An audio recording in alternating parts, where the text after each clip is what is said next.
All of us, those who live in this world, sooner or later thought about the fact that we would have to leave it. It's like a step into the unknown, a transition into another reality that no one knows about and that scares many. Death seems to us to be a country from which no one returns, but it is not so. We have all been on the other side many times, died, and then were born again. But unfortunately, only a few people remember this.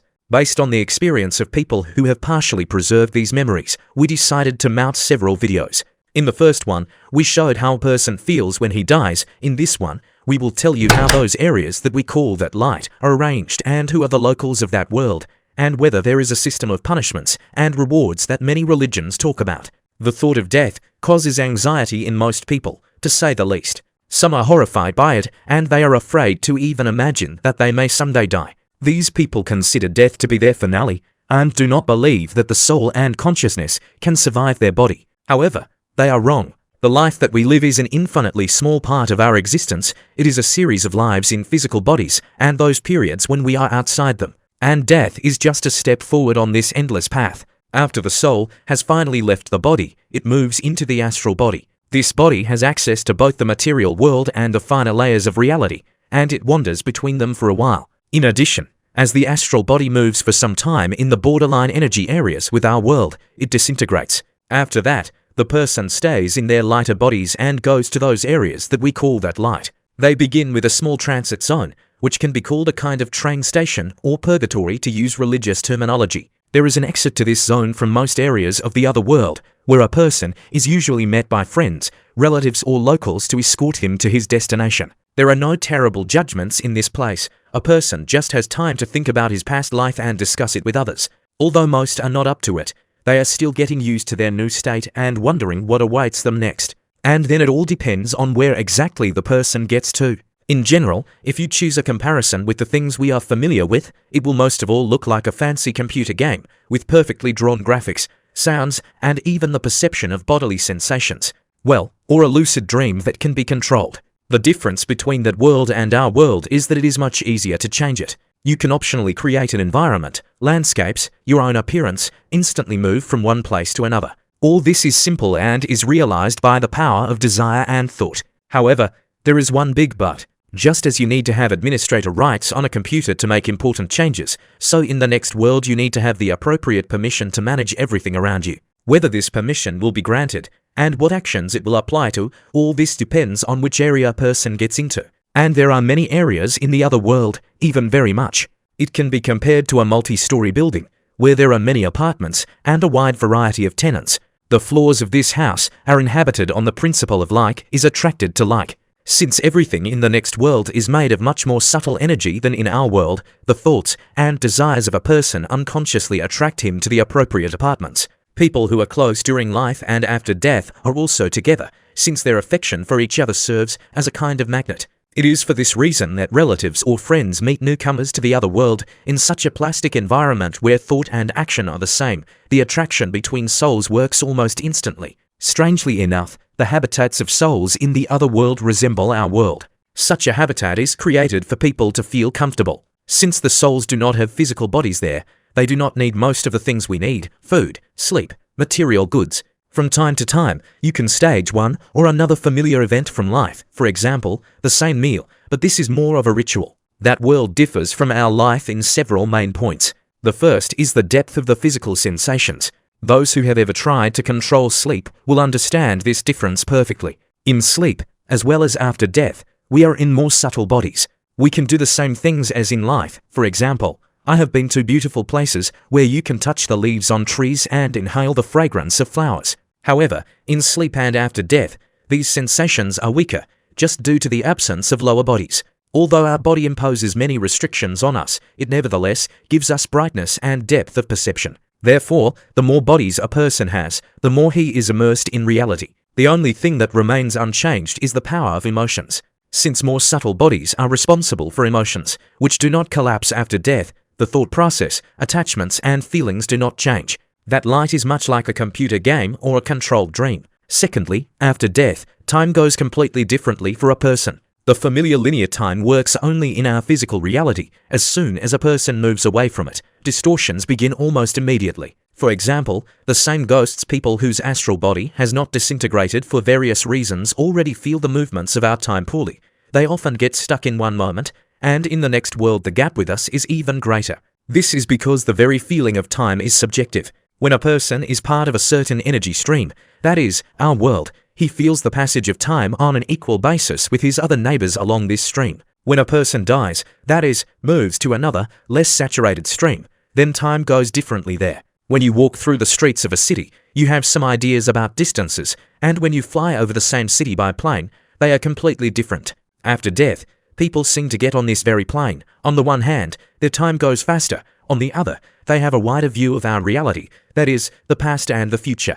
The third, in the next world, everything is built on the exchange of energy, and much more subtle than ours, and this is important. For example, communication occurs through thoughts, movement, through the intention to move, changes in the environment, through desire and energy. Since there is no dense physical matter, everything becomes simpler and faster, and the intention almost immediately turns into a result. The high-rise building of the other world is interesting because the lower floors are very different from the upper ones.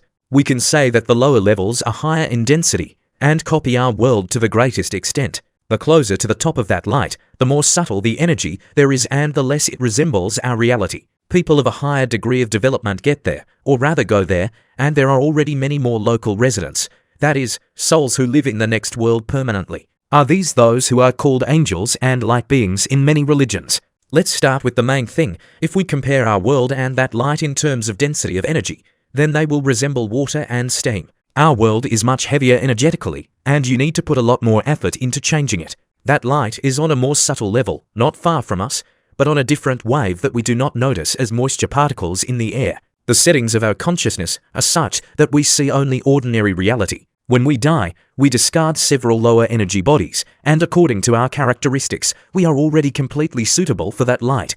Therefore, we organically become a part of it. But besides the people who came to the other world to rest and then be born again, there are quite a large number of local residents.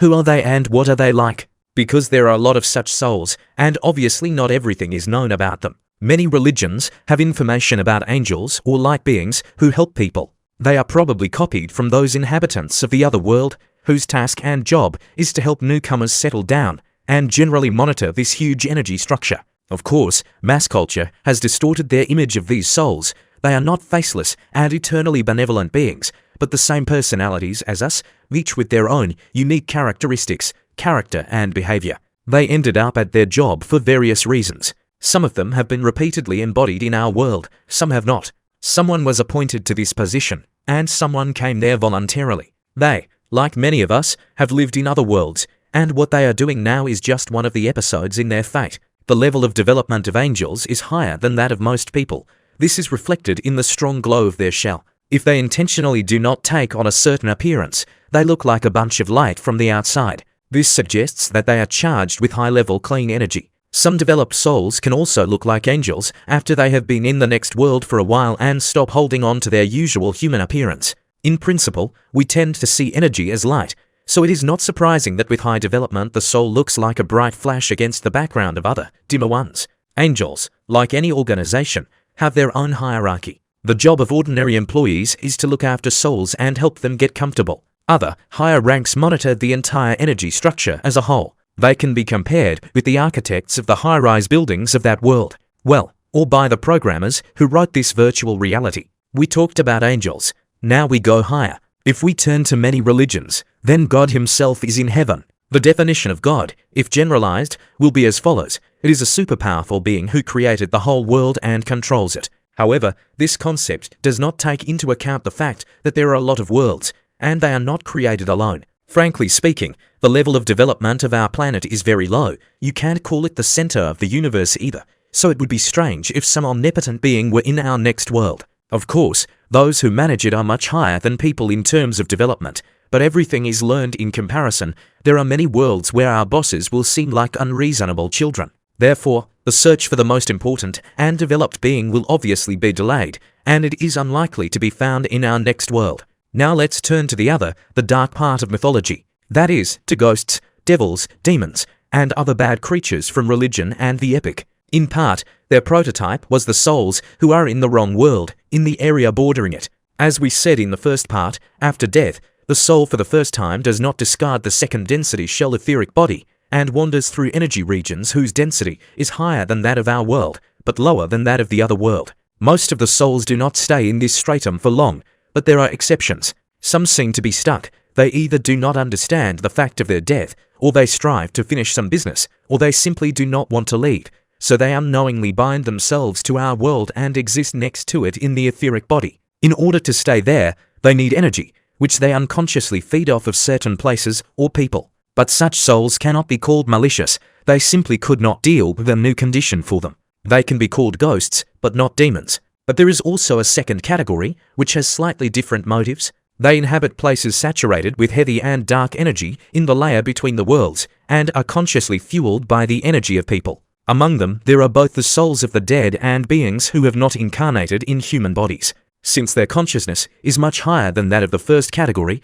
they can intentionally accumulate energy for their own purposes. These souls often lead a parasitic lifestyle, sucking on their victim and drawing energy from her. As in the animal world, predators choose weak victims, so such creatures choose people with a weakened energy field, unstable psyche, and the like. As a rule, obsessions, voices in the head, as well as terrible visions that haunt drug addicts are caused by such creatures. In a state of illness or under the influence of a drug, a person's built-in filter shifts in consciousness, and he begins to see areas bordering our world. And there he is attacked by similar entities as an easy victim, frightening and provoking emissions of energy that serves as food for them. In general, the energy structure created for the consumption and modification of low and heavy types of energy is huge. And this is not surprising, because in our world the cycle of such energies is very large, and where the goods are there is a beer. Those areas where this energy is consumed, stored and transferred from one kind to another, we would call them low worlds. They exist in an energy range lower than that of the other world, much closer to our world. Many creatures inhabiting them also have their own hierarchy, level of development and specialization. And not all of them are evil and dangerous to humans, it's just that their habitat is in that range. We've discussed demons and angels, now let's move on to the final question. Is there a restoration of justice in the next world? That is, do its numerous inhabitants participate in encouraging and punishing people? If they participate, it is very indirectly. Although the lower worlds could serve as the prototype of hell, and the more subtle, that light could serve as the prototype of paradise, nevertheless none of this was created to punish or reward people. All of this is part of the global energy structure of our planet. The main purpose of that light is the overexposure of souls between lives, and in the lower worlds heavier energy is processed and transformed. All these areas are more plastic than our world, therefore, if desired and authorized, you can arrange incredible shows there, that is, a complete reconstruction of hell or heaven in accordance with any religion, administer terrible judgments, lead round dances of angels, and so on. However, on the scale of a huge high-rise building of that world, these will be just small parties in apartments that will not last long due to the fact that they do not make much sense. And here the question may arise, where is justice then? So you can be a bad person, hurt people, or even kill them, and then there will be nothing for it? Of course not. Justice exists. The world is governed by a global law that underlies any process. This is the law of equilibrium. This law says that any event will be compensated by the opposite. There can be no exceptions. That is, acting as a tormentor, a person guarantees himself the role of a victim in the future. If he acts unfairly, he will definitely get the same in return. No one can say in advance when and how this balance will be restored, but there can be no doubt that it will be restored.